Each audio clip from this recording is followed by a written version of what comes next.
Maswera sei muri yeZimbabwe tinokuchingamidzai zvekare kune chimwe chirongwa pano pa Facebook Secrets and Confessions. Tadzoka zvekare nemamwe messages. Rekezai tibva tapinda messages edu atadzoka takakubatirai.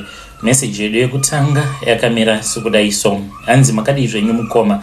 Ndinokumbirawo kuti munge muchindiposterawo nyaya yangu makavikawo chitupa changu. Ini noonda uya pano ndiine confession yangu yandinayo. Confession yangu yakamira sekudai so. Ini noonda mudzimai uye zvekare ndine makore 32 years ekuberekwa. Hongu ndiri kutambura zvangu, asi sisi vangu mukomanashi vane imwe mari yakawanda zvisingaite. Sisi vangu vane imba kuLondon uye zvekare vana vavo pari zvino vari kuAmerica, ndiko kwavari kudzidza vari. Sisi vangu ava ivo vane 40. She is my cousin sister. Sisi vangu pavakauya muno muSouth Africa, isu tainge tichiri kuZimbabwe panguva yacho iyoyo, tainge tisati tafunga zvekuti tinge tichiuyawo kunoku kuSouth Africa. Vainge vagara zvavo vava kuno kuJoni, vava kunoko ndipo pavakabva vachizoroorwa nemuNigerian. Saka vainge vava kugara nemuNigerian uye zvekare vainge vachiri vakaroorwa nabankuru. Zvinhu zvacho so hazvitombonzwisisiki. Saka sisi vangu vane varume vaviri, kunyangwe zvavo vakaroorwa nabankuru but havana muchato. Saka hameno kuti relationship yacho vanombonyatsokuzvifambisa sei. Kana vari kuUK kuLondon vanenge vaine varume vavo vari vaviri, zvekare kana vari kuAmerica vanenge vaine varume vavo vari vaviri, muNigerian nabankuru anova ari murume uyo watinoziva. Saka bankuru ava muNigeria isuwo takangozovaonerawo muno muJoni, asi havasati vakamboenda kuZimbabwe navo. Angoriwo murume uyo watinongozivirawo pamafoni. At least isusu tsisi tinotozviziva kuti vakaroorwa nemuNigerian ende vakatochata nemuNigerian ende muNigerian wacho tikatomuona live and direct. Saka nhau yandiunza pano mukwama inhau yandakabva mukuudzwa nasisi vangu. Like nasisi vangu tinotaura zvema-hours. Saka sisi vakabva vachizouya kwandiri vakati ivo vainge vaine secret yavainge vachishaya kuti voudza ani ende zvinovadya mumwoyo ende vari kuda kuti ndinge ndichizojoin nawo izvozvo zvavakajoiniswa nemuNigerian. To cut the long story short, sisi pavainge vachishanda as a waitress muno muCape Town vakabva vachizosangana nomumwe muNigerian uyo he is a cult member akazova murume wavo. Saka vakatanga vachaenda kuchurch iyoyo yemaNigerian vasingazivi kuti yainge iri church yevanhu avo vakaromba. Kudzamara sisi vazotengerwa motikari. Sisi vanoti vakatengerwa motikari nevamwe vamufundisi but vari muSouth African vekuchurch ikoko kwacho kuchurch yemaNigerian ndokubva vachizorombawo. Sisi vakatanga kuita zvemahair salon vachidanana nemurume iye muNigerian. Kudzamara vachizotora bankuru, hameno kuti vainge vachizvifambisa sei but vaitogara in a 2-bedroom apartment nevarume vavo vaviri, asi vanhu vasingatozvizivi kuti she is married to both of those men. Vazhinji ivo vanoti vanhu vazhinji vaitofungidzira kuti mabrothers, they are both brothers. Kudzamara vachizobuda muno muSouth Africa vakabva vachizoenda kumhiri kwemakungwa. Mari inasisi vangu mukomanashi, like mapictures andichakutumidzirai muchashamisika imi. She is a billionaire, munhu wekuti vari too private, havatorina kana any presence on social media. Facebook yavakavhura vachangotanga kusvika muno muSouth Africa havana kuzomboposta zvekare mamwe mapictures. Ndiyo Facebook yavo yatinoziva. Vane mapictures avo ekudhara, ndichakutumidzirai mapictures avo ekudhara vasati vaita mari, nemapictures avo avainawo pari zvino. Mamwe mapictures avakatotorwa nemamwe mabillionaires akaita sana Bill Gates pavanenge vari kuma-funding dinners vanotodonetera macompanies ana Bill Gates mari. That is how rich my sister is. Nigerian boyfriend. So I need advice panapa. Inini ndiri kutambudzika muno munyika yeSouth Africa. Ndiri kushanda kune kamwe karestaurant kema-Indian. Sisi vakati kwandiri, mfana wangu uri kungofa zvako nenhamo, but yet your sister is a billionaire. Audi here. Ivo vari kuti vanoda kuti ndinge ndichizochata nomwe muNigerian, but muNigerian uyu he is a pastor kuchechi kwavo ikoko. Asi ini ndiri kutya, handizivi kuti ndozvifambisa sei, handizivi kuti mungandipawo advice yakaita sei. Please remind me kana ndikakanganwa kukutumidzirai mapictures acho. Muri yeZimbabwe ndo message iyo yandakatumidzirwa ichibva kuna vanzvadzi vedu. Zvakangooma hazvo vedu we vakabva vatumidzira mapictures asisi vavo, ma-one time photos avo avakatumidzira. Zvakangooma. Sisi vavo vakatumira nevamwe vakamboita president vekuAmerica. Hanzi vainge vari kudhina kwainge kuchiitwa a fundraising. And she is a billionaire.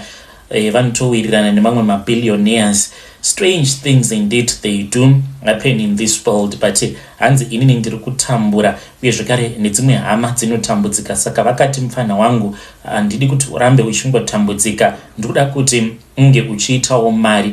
Pane muNigerian wekuchechi kwedu, is a pastor, ari kutsvaka mukadzi, but muNigerian uyu, ivo vanzvadzi vedu ava vari kuti muNigerian uyu it is obvious kuti naiyewo akaromba. Saka ngatizamei kuti tinge tichitaura navo vanzvadzi vedu ava mucomment section. Rekedzai tibva taenda panyaya yedu inotevera. Pane imwe nyaya iyo yandatumidzirwa ichibva kuna vanzvadzi vedu. Ndanga ndichiri kutaura navo vanzvadzi vedu ava. Regai nditsvake chat ravo. Pakaipa vane message iyo yavakatumidzirwa. Vanyora message yavo vachiti, hello Mkomanash, please hide my ID. I need urgent help please. I live in Cape Town. Ndiri mukadzi ane makore 34 years. Nezuro manheru I received a message. They put my full name and my surname in that message. Message yacho yange yakanyorwa kunzi, how are you, Miss Name Hidden? Thank you for joining Illuminati. Your friend is going to tell you your initiation date. We are going to send you some of the rules and you must follow those rules starting today. Please note that group redu iri re Illuminati, it is free from rituals among my blood sacrifices. The Illuminati is one of the most richest and powerful secret society in the world. Now you can achieve all of your goals and dreams in life. Being part of us, we offer varieties of luxurious wealth and benefits given to all newly elected members. Benefits are medical care, jobs, cars, home, monthly salary, and many more. So ndo message iyo yakatumidzirwa vanzvadzi vedu. Yes, message iyi yakanyorwa nema-Nigerian, because kuti ungochiziva kuti message yakanyorwa nema-Nigerian unongoona nema-errors anenge aripo.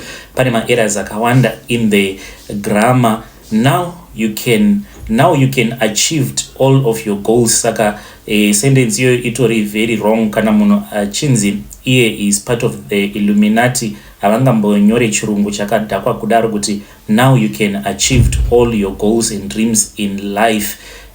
So message it is obvious yakabva kuma Nigerian, but dambudziko riripo nderekuti vakanyorerwa message first name nesurname yavo ndipo pari kunetsa ipapo kuti of course ma-Nigerian ko the first and the surname se zviri pachitupa chavo mazita awa vakamawana kupi. Ndakavabvunza kuti amuna here mamwe magroup amakambojoina ema-Nigerian. Ivo vari kuti hapana kana group randakambojoina. Vane imwe message iyo yavakatumidzirwa. Iyi message munhu wacho akashandisa chat GPT kunyora message iyoyo.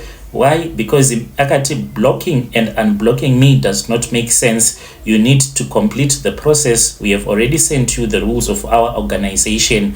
After that, pane kamwe ka paragraph karipo kakanzi alternatively. Saka chat GPT ndo inokupa an alternative. Hakuna munhu anoti kana akanyora over ati alternatively if you would like to phrase it in a more assertive yet polite tone. ndobva yachizoti, I would appreciate it if you could finalize the process instead of blocking and unblocking me. As a reminder, we have already shared the organizational rules with you, which means kuti munhu uyu ari kuvanyorera messages ari kuenda kuchat GPT achitsvaka mazano kuti onyora sei zvimwe kuti akaona kuti ari kukanganisa pachirungu chaari kunyora, saka ava kushandisa chat GPT. Saka ndo message iyo yamuri kuona pascreen yakatumidzirwa vanzvadzi vedu. Munofunga kuti kudii nemessage iyoyo? Of course imessage inooneka kuti yakanyorwa nemaNigerian, but apa pakuzoti munhu wacho ari kutoshandisa first and last name, which means munhu anenge ane information, more information about her. Let us try to assist our dear sister in the comment section. Musa join nama group anenge akanzi ma-Illuminati and so, because you never know. Zvimekuda kuma group imomo munenge mutori nema agents chaiwo asatani, but ivo vari kuti havana kumbogara vakajoina magrupu akadaro. Regedzai tibva taenda panyaya yedu inotevera. Nyaya yedu inotevera yakamira sekudai. Hanzi mukoma makadii zvenyu, ndinokumbirawo kuti muge muchindipostirawo nyaya yanguwo makaviga chitupa changu. Ininiwo ndauya pano ndine secret yangu iyo yandinoda kushare nemi zvandakaita mukadzi wangu uyo wandakabva mukuchata naye last year. Ainge akanaka zvake, mwana wevanhu. She was only 29 years old. Saka ndakasangana nawo naye pasocial media mune rimwe group iro raainge akatumidzira mapictures ake. Aiwanza kutumidzira mapictures ake each and every Sunday. I was monitoring her movements because ndainge ndiri pakutsvaka mukadzi wekuroora, sezvo dziridzo mhiko dzangu. I have been married 5 times and ndakachata nevakadzi 5 vakasiyana. Vakadzi vose ava, including my first wife uyo wandakaenda kunoromba naye, vose vakapera kufa, vose vari muvhu. Nemudzimai wangu takaromba mushure mekunge mudzimai wangu aba mari kumaIndia, ndobva tachizobatwa akatombonogara mujeri, asi ini ndakatiza ndikadzokera kumusha. Ndakazodzoka kuSouth Africa mushure mekunge mudzimai wangu abuda, but zvinhu zvainge zvakaoma. Macustomers angu akawanda vainge vari maIndia, because basa rangu randainge ndichiita rainge riri rekuisa matiles mudzimba. Saka nekuda kwezvainge zvakaitika, hakuna muIndia ainge ava kuda kundipa mapeace job. Ndainge ndava kungorarama life inorwadza. Ndakabva ndachizotaura namadam vainge vava kuita zvokuenda kumasowe, vakanzi pavari vainge vaine mashavi enjuzu ainge achida kugadziriswa, ndiwo ainge akambovapa mukana wekuti vange vachikwanisa kubira muIndia wavainge vachishandira mari. Saka takazoenda kune imwe n'anga kuChipinge, uko kwandakazowana mukana wekuti nasekuru vacho ivavo ndinge ndichizotaura navo mushure mekunge mukadzi wangu aendeswa kune rimwe dhamu uko kwaainge achifanira kuti ange achizonogadzirwa, sezvo kwainge kwakanzi kunongoenda vanhukadzi chete. Ndakazosara nasekuru ivavo tichikurukura zvedu. Vakabva vanditi, iwe muzukuru, tarira nyaya iri pano, ndiri kuda kuti ndige ndichizoshandisa chipo icho chiripo pamukadzi wako, asi zvinenge zvichida iwewe neni kana kuri kunzi tikatanga tawirirana. Vakabva vachizoti vainge vachazomuudza kuti kudzinza rekwavo kune mweya wengozi, ndokusaka shavi iri renjuzu risiri kukwanisa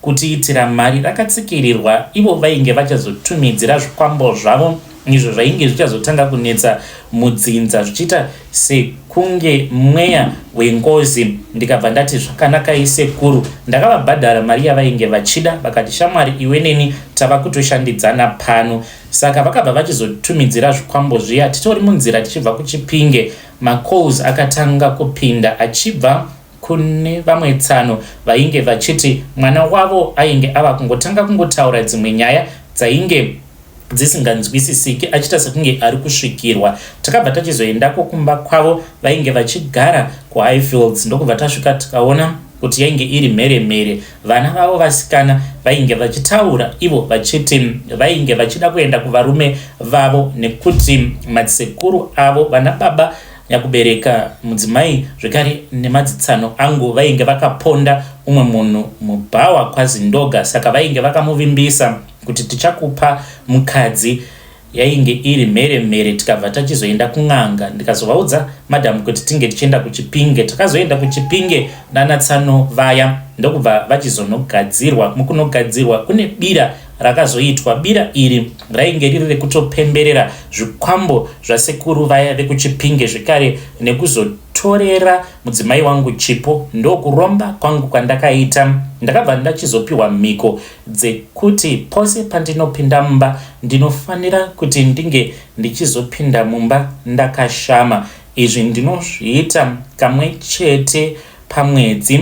Kana ndasvika pamba mushure mekunge ndabva mukuroora mukadzi uyo wandinenge ndava kuda kuchekeresa, ndinokurura trauzi rangu ndobva ndakotama ndiri padoo. Ndobva ndapinda ndakakotama kudaro. Iye anenge achifanira kuti ange achitozviona. Zvinova zviri zvinhu zvekuti zvinobva zvamurovesa nehana. Ndokutotanga kutopenga kwaanenge ava kutoita. Vakadzi vangu vose vanozosara kufa, asi vanenge vava kupenga, vava kuona zvimwe zvinhu zvinotyisa zvakaita sezvikwambo zvinenge zvichitumidzirwa zvichibuda mudare rasekuru avo vekuchipinge, zvekare nekuMozambique uko kwavakazoenda neni, uko kwandakazonopiwa zvekare imwe hari iyo yandinochengetera mweya yavakadzi vangu avo vandinenge ndabva mukuchekeresa. Asi uyo akandirwadza mwoyo nekuti ainge akanaka. Ndakaita nguva refu ndichimustoka paFacebook kudzamara ndava kutaura naye. Ndakamuratidza kuti ndainge ndiine mari. Iye ainge achida mbinga. Akatondibvunza kuti uri mbinga here, unoita nezvei? Ndokubva ndamuudza kuti hongu kuchikoro ndainge ndisina kusvika kure nezvidzidzo zvangu, asi mari ndainge ndiinayo. She was very well educated. Ndikamuroora tikachata. Nerimwe zuva ndakangomufentesa zvangu. Ndakati ndabuda, pandakadzoka ainge ari mukitchen achibika. Ndokubva ndangopinda ndakakotama, uye zvekare ndainge ndisina kupfeka trousers. Akaskrima akati, kondo chiko chamava kundiitira. Ainge asingatozivi kuti nguva yake yekufa yakwana. Ipapa ndichiri ndakamirira kuti dumwa rangu ringe richindiudza kuti ndinofanira kuti ndinge ndichizotanga kutsvaka rini, asi zvegore rino I think zvatokona. Zvimwe kuda next year. Pari zvino ndiri single hangu. Kana ndiri single handitotendedzwi kuti ndinge ndichiita zvemujolo. Ndinofanira kuti ndige ndichimirira kana nguva yakwana. Iyo hari inotaura neni. Zvekare ndine necklace iyi ine chidumwa chakasungirirwapo pa necklace iyoyo. Chidumwa ichi chinotondiudza kuti nguva yakwana. Kungotarira picture remukadzi wandinenge ndakatarisa kunyangwe pafoni ndinobva ndatoudzwa nedumwa kuti uyu anoita. Muri yeZimbabwe ndo message iyo yandakatumidzirwa ichibva kuna mukoma vedu. Ngatizamei kuti tinge tichitaura navo mucomment section zvakangooma hazvo vedu we. Rekedzai tibva taenda panyedu inotevera. Nyedu inotevera yakamira sekudai so. Hanzi makadii zvenyu mukoma, ndinokumbirawo kuti munge muchindiposterawo nyaya yangu makavigawo chitupa changu. Ini ndouya pano ndiine secret yangu iyo ndiinayo. Secret iyi yakaitika, this was about 10 years ago. Koma, I had this other friend of mine uyo ainge achifanira kuti ange achizoroorwa, but vatete vake vakabva vachizouya vakatanga kugara pamba pedu because ivo vainge vachiloja pa next door. Ainge akanaka zvake musikana iyeye, but my parents ake, they were very poor. So this story that I'm going to tell you, this is a story of how my sister ended up getting married. A lot of corruption that happened mukoma, and to show you kuti kana uine mari ndiwe unotonga. So vatete vacho vakauya vakatanga kugara pamba pedu. Mushure mekunge amai vake vauya vakataura namama vangu, vakabva vati vainge vaine vaenzi vavo vainge vachifanira kuti vainge vachizouya ava vainge vari vakwasha vavo. Saka vakabva vachizokumbira kuti kana zvichiita, they were supposed to do that event pamba pedu. Saka taizoita stay late at night tichiona zvedu Nigerian movie namama navatete. Zvekare naye musikana uyu aizoenda hake kunorara nemasisters nemacousin sisters ake. So late at night tobva tachizosara tichikurukura navatete vake. Saka vatete vake ava vainge vakavenga amai vake, saka vaingoti vachingobuda vobva vatotanga kutova nyeya. What happened in the past was that baba vake vakamboita mari ameno madhiri avanonzi vakaita mushure mekunge vaenda kunochera mugodhi kupurazi reumwe murungu vakapiwa mari, saka vaendako kunochera mugodhi ikoko vakabva vachizoba zvekare nyanga yechipembere, hanzi vakaita mari yakawanda, saka vakabva vachizoenda kumba kwemukadzi kumusha kwacho, uko kunonzi amai vacho vakazoita madhiri nehanzvadzi dzavo, mari ikazongomuka yakanyangarika. So ndiro grudge rainge riripo, because vaitotaura vachitoti dai vanga vasina kubira hanzvadzi yangu mari yake, angadai akatokwanisa kutotenga imba kana kunana borodel. Saka takaramba tichingotaura edu navo, but mama vangu, as evil as she was and conniving, vakabva vachizoronga navatete kuti murume wemusikana iyeye ainge achazova murume wake aifanira kuti ange achizodanana nesista yangu obva achizoita barika. Handizivi, but I think kuti juju inenge yakashanda ipapo, because what my sister told me zvimwe zvacho zvakatondityisa, and the way that this girl died after vazoiswa pabarika mukoma, zvimwe zvacho zvinotyisa. So fast forward, mazuva akati aswedera, vanhu ava vakabva kwamurehwa vachiuya kuzorora mukadzi wavo. So they were staying in our house, vainge vakapiwa imwe spare bedroom. Saka sister yangu yakazotondiudza kuti vaitopota vachinoita bonde mutoilet, hanzi akatobreakwa uvirgin mutoilet, vakaita zvekugarisana pachamber. That is what she told me. Saka akanga audzwa kuti ropa raanotanga kubuda aifanira kuti ange achizogezera mune kamwe kabhaketi obva achizopa mama vangu navatete vemusikana uyu wepa next door mvura yacho iyoyo. Akaita saizvozvo mushure mekunge vapedza kuita zvavakaita mutoilet, ndokubva achizozvigeza akabva achizopa mama, vakabva vachizopa vatete the girl next door. The lobola was done. Mukoma tainge tiripo, isuwo vamwe tainge tiri murima, hatina kana chatainge tichitomboziva. Epano my sister ainge ava nepamuviri, ndokubva achizotaura kuti ainge akamitiswa nemurume wemusikana ainge achigara pa next door. At that time ainge ava kutogara kwamurehwa. So my parents vakabva vachizotaura navatete vaya. Vatete ava mukoma makambozviona kupi? Ndivo vakaperekedza sisi vangu, instead yekuti isusu tinge tichitsvakawo madzitete edu kuti vange vachiperekedza sisi, but sisi vangu vakaperekedzwa navatete vaamai guru. Ipapo pakashanda juju chete, ndokubva vaenda kuya, ndokubva vachizoroorwa. Apa sisi vangu ndivo vainge vava kudiwa, because baba vangu vainge vaine mari. Apa mukadzi uyu ainge ava kutreatwa uyanga, ainge akambonaka, but paakazodzoka kuHarare mukoma, ndakaburitsa misodzi mushure mekunge ndamuona. Ainge aita kusakara, kupera kuonda, kuita kamunhu kasina basa, but yet ainge aine body structure yainge yakanaka zvekuti ainge achichiviwa nemunhu wose. Everyone said kuti she was the most beautiful girl in our neighborhood, but akasakadzwa. Varume ava zvakangooma mukoma, akasakadzwa kwamurehwa ikoko, ndokubva achizotouya kwandiri ainge achitondikumbira mari paainge ava kuda kudzokera kwamurehwa, achiti ainge anzwa nekugeza nemvura asina sipo. Kana akakumbira murume mari, hanzi aitukwa obva anzi enda unoshanda. Apa sisi vangu vainge vava kugara kumasuburbs. Sisi vangu vakasvika pakovakirwa imba nemurume mushure mekunge aenda kunokorokoza, aita zvokusponza makorokoza, vakarova mari yakawanda. Sisi vangu vakaroorwa zvekare mushure mekunge vakambobvisirwa mari yakawanda. Saka sisi ivo vakazongotanga kungochema pafoni. Nerimwe zuva ndichitaura navo, vainge vasati vatondiudza kuti amai guru vavo vainge vashayika.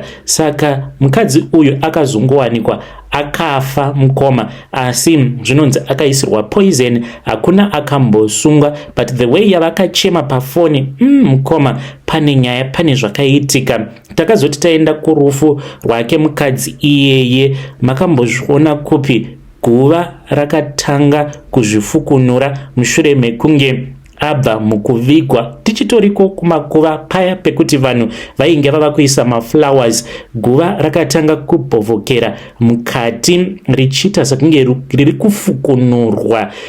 Ndo zvakaitika tiri kumakuva, zvikanzi vanhu vachafamba. Asi sister yangu yakandiudza kuti kwavakaenda kun'anga kwavakaenda, iye akati n'anga iyoyo hanzi munhu wehukama ainge akatovenga mukadzi iyeye. Ndo zvakaitika, mukadzi uyu akasiya mwana wake 1. So zvakaitika ndezvekudai, sisi vangu ndivo vakatanga kubatira pamuviri, iye achizonobatirawo pamuviri. Asi vana ava vakangozvarwa gore rimwe chete, vakangoita matwins ende vakangosiyana ne2 months. Mukomaka zvinonzwisa tsitsi. Of course vanomuchengeta izvezvi ari kuboarding school. Ndinotonamata kuti Mwari dai zvikoro zvikasavharwa, ini ndava kunoku kuSouth Africa, but mukoma mwana uyu pose pandinoendako kumba kwasisi, kamushungurudzirwo kaanenge achiitwa musikana, mwana iyeye haagari pasi.